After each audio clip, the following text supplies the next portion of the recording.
no capítulo 8, no versículo 9. Eu vou ler para você o que diz a palavra de Deus, para você saber quem é de Deus e quem não é.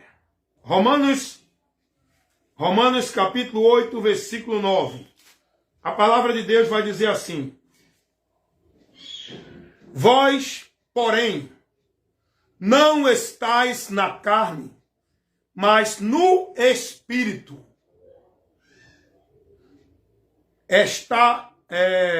Se é que o Espírito de Deus habita em vós. Mas se alguém não tem o Espírito de Cristo, esse tal não é dele. Quem é de Cristo não é quem está dentro da igreja. Quem é de Deus não é quem diz que é de Deus. Quem é de Deus é quem está na palavra. Quem é de Deus é quem está no Espírito de Cristo. Quem tem o Espírito de Cristo, selando ele, que lhe dá a garantia de que ele é de Deus. Pois a palavra está dizendo que se alguém não tem o Espírito de Cristo, esse tal não é dele. Esse tal que se diz ter o Espírito de Cristo é aqueles que realmente ouviram a mensagem do Evangelho, entenderam, creram e se arrependeram. Aí receberam o batismo para a remissão dos seus pecados, aonde o Espírito de Deus agora os selou, fazendo a habitação de Deus nele, para a garantia da salvação, para o penhor da redenção, naquele grande dia que vai se dar. Muitos estão iludidos, enganados na mentira de que são de Deus porque estão dentro de igreja, mas a palavra não ensina isso. Por isso que eles são mais devotos às igrejas, às religiões, os líderes. Eles não estão sendo prudentes para olhar para a palavra, para ser verdadeiramente firmado com Deus, estar em Deus, na vida com Deus, aqui, ó, não é ali, naquela estrutura de alvenaria, igreja que diz que é de Deus.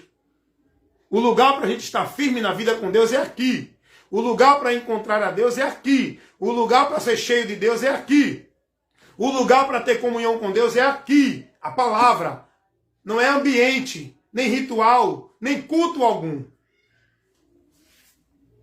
Pois a palavra está dizendo, se alguém não tem o Espírito de Cristo, esse tal não é dele. Olha, irmãos, aqui tem um ensinamento muito profundo e importante de se levar para as pessoas. Todo mundo está dizendo aí, Jesus Cristo é o Senhor, mas não se submetem verdadeiramente ao senhorio de Cristo. Não tem essa submissão a ele, sabe por quê? Porque não tem o Espírito de Cristo. A palavra de Deus vai dizer que se alguém, ninguém pode estar sobre o senhorio de Cristo, se não for pelo Espírito Santo. É o Espírito Santo que nos dá a certeza da redenção de pecados por Jesus. É o Espírito Santo que nos dá a convicção da morte de Cristo por nós. É a convicção, a segurança. Quem nos dá é o Espírito Santo. De que por essa morte eu estou em Deus. Eu estou na comunhão. É o Espírito Santo que me dá a paz da reconciliação com Deus. Quem não tem o Espírito de Deus não tem isso. O religioso, ele tem a vida religiosa no seu entendimento intelectual, na sua prática, na sua devoção, da formalidade. Mas ele não tem a segurança. Ele não tem o selo. Ele não tem a alegria na alma. Ele vive a religiosidade como o mundo vive. E a palavra de Deus vai dizer, quem não tem o Espírito de Cristo, esse tal não é dele. Só é de Deus. Quem foi selado pelo Espírito Santo, que torna-se membro da igreja de Deus, o corpo de Cristo. Não é a igreja de fulano, ciclano e beltrano. Aprenda isso. E quem está em Cristo, ele vai ser guiado pelo Espírito Santo. Não é por doutrina de pastor, de teólogo, de igreja. Vamos ler a palavra de Deus para ver isso? João capítulo 16. Jesus vai dizer assim, versículo 13. Mas quando vier aquele Espírito de verdade, ele vos guiará em toda a verdade, porque não falará de si mesmo, mas dirá tudo o que tiver ouvido e vos anunciará o que há de vir. Você já observou que esses homens falam deles? Você já notou que esses homens se engrandecem, puxando a sua atenção para eles? Esses homens que diz que é pastor de poder, de ungido, que são ministros de Deus. Você já notou que a maioria deles, eles se promovem, eles puxam você para a submissão dele, para a autoridade dele, para olhar para ele, para ter o exemplo dele. Você já prestou atenção nisso? Olha o que Jesus está dizendo. Esse Espírito, ele vai vos guiar em toda a verdade. Ele não falará de si, mas de mim. O Espírito de Deus não leva ninguém a glorificar lugar, igreja, ídolos, pastor, cantor. O Espírito Santo de Deus não leva ninguém a pregar salvação em nenhum outro meio. Seja sábado, seja batismo, seja dízimo, seja dentro de igreja, seja por obra, por caridade. Quem tem o Espírito Santo de Deus vai mostrar Jesus, Jesus, Jesus. Ele não tem outro alvo, ele não tem outro local. A busca dele, a ação dele, a pregação dele, a dedicação dele, o objetivo dele é mostrar Cristo, não é mostrar igreja, obediência a pastor, submissão à religião. Não, quem prega isso, quem foca isso, quem expõe isso, é porque não tem o Espírito de Deus. Jesus está dizendo que o Espírito Santo, ele vai nos guiar em toda a verdade. E ele vai falar de Cristo. Não é disso que os homens hoje estão falando.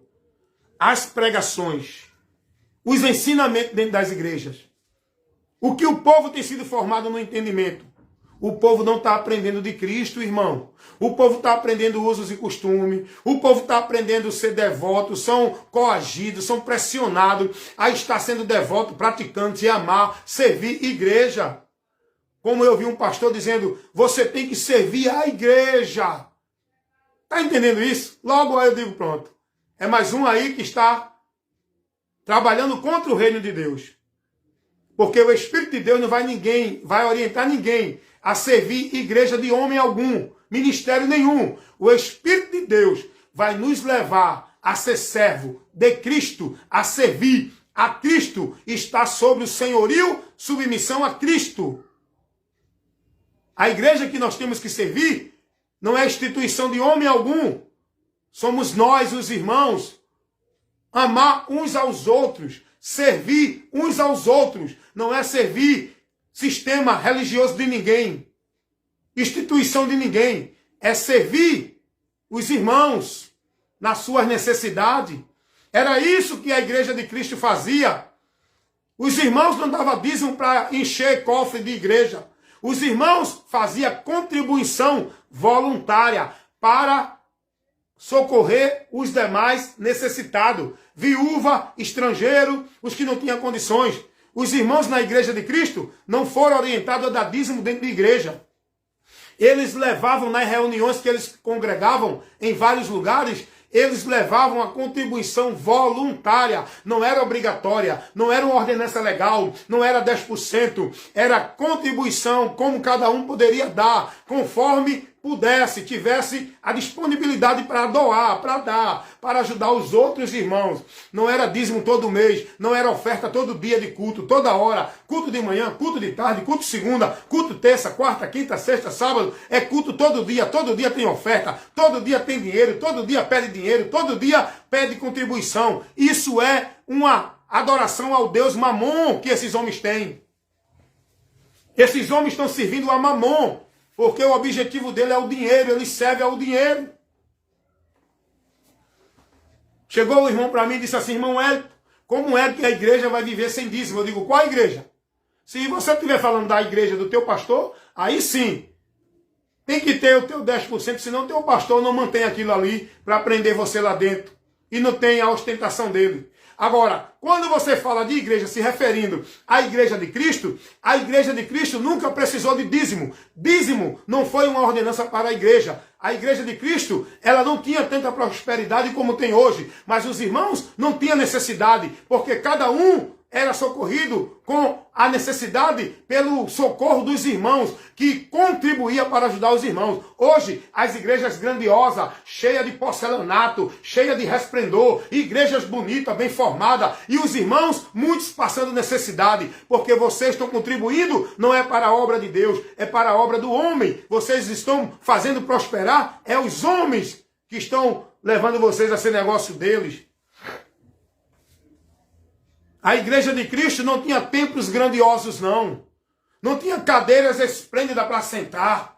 A igreja de Cristo, no tempo apostólico, ela não tinha locais, não tinha alvenaria de 4 paredes. Ela se reunia nas casas, quando dava no templo, na sinagoga. Ela não tinha um lugar centralizado para se reunir, mas ela tinha, cada um dos irmãos, suas necessidades supridas, porque não era dízimo que se pedia à igreja, era oferta voluntária. E não era para sustentar pastor, era para manter a necessidade dos irmãos. E o pastor está incluído também, que ele também é um dentre os irmãos. Ele não é cabeça, ele é membro. Então, a oferta, a doação voluntária dos irmãos era para socorrer um aos outros que tinha necessidade. Não era para encher a conta de ministério, para sustentar pastor, comprando jatinho, comprando fazenda, comprando carro caro, vivendo nos seus paletó bonitão de ouro, brilhando, andando na sua ostentação, sentado nas suas cadeiras grandiosas, dentro dos seus púlpitos esplêndidos, aonde o povo está lá servindo a ele, e ele na cadeira de Moisés, sendo o maioral do povo. Não teve isso no meio dos apóstolos, não.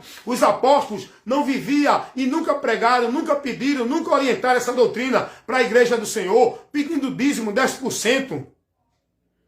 A igreja do Senhor vivia com o amor dos irmãos um pelo outro. Não era com a dedicação de 10% para igreja nenhuma. Está entendendo? Então aqui, o Espírito de Deus não leva ninguém